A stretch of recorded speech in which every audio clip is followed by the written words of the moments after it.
Adik-adik, mari kita belajar topik seterusnya, aktiviti fizikal. Saya aktif dan cergas. Adakah adik-adik seorang yang aktif? Adakah adik-adik suka bersenam dan bermain? Apakah permainan yang selalu adik main?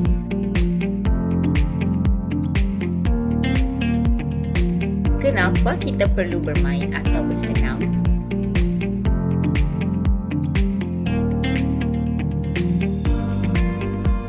Ini kerana dengan bersenam dapat meningkatkan keseimbangan tubuh badan kita.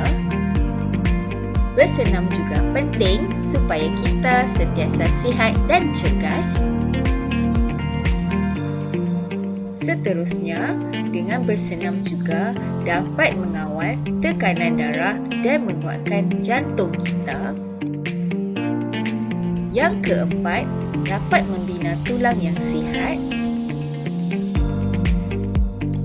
Yang kelima, apabila kita kekal aktif dan bersenam, ianya dapat mengawal gula dalam darah.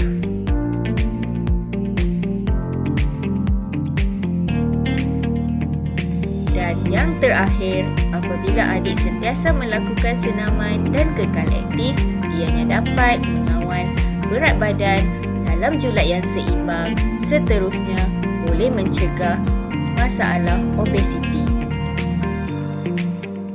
Tetapi, berapa lamakah kita perlu bersenam setiap hari? Kita perlu bersenam sekurang-kurangnya 1 jam setiap hari.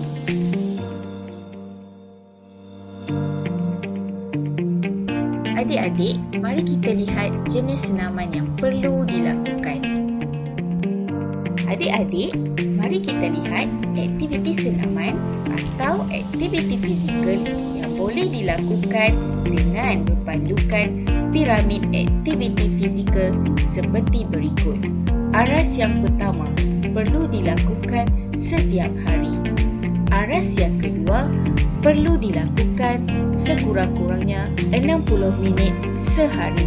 Manakala aras yang ketiga pula perlu dilakukan sekurang-kurangnya 3 kali seminggu, iaitu aktiviti regangan.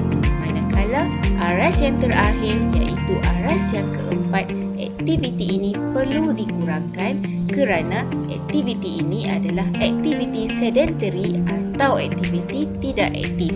Perlu dikurangkan kepada kurang 2 jam sehari. Seterusnya, mari kita lihat aktiviti yang perlu dilakukan setiap hari. Adik-adik perlu melakukan aktiviti ini setiap hari seperti berjalan, menolong ibu bapa mengemas rumah dan mengemas kelas atau bilik darjah. Seterusnya, aras yang kedua, adik-adik perlu aktif setiap hari sekurang-kurangnya 60 minit atau 1 jam dengan melakukan aktiviti seperti berbasikal atau bermain bola,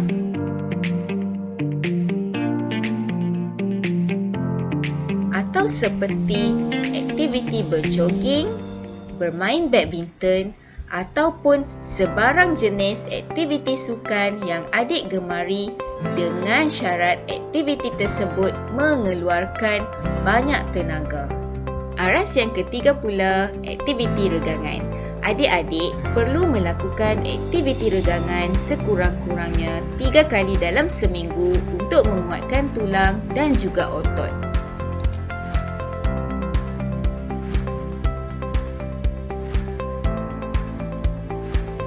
Dan yang terakhir, aktiviti yang perlu adik kurangkan dari 2 jam sehari iaitu aktiviti sedentary, di mana aktiviti ini tidak memerlukan banyak penggunaan tenaga seperti menonton TV, bermain game,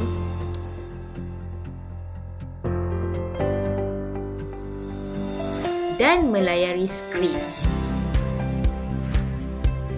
Maka, dengan melakukan senaman dan mengurangkan aktiviti sedentary atau tidak aktif, secara langsung adik-adik dapat mengekalkan kesihatan tubuh badan, seterusnya dapat mencegah berlakunya masalah obesiti.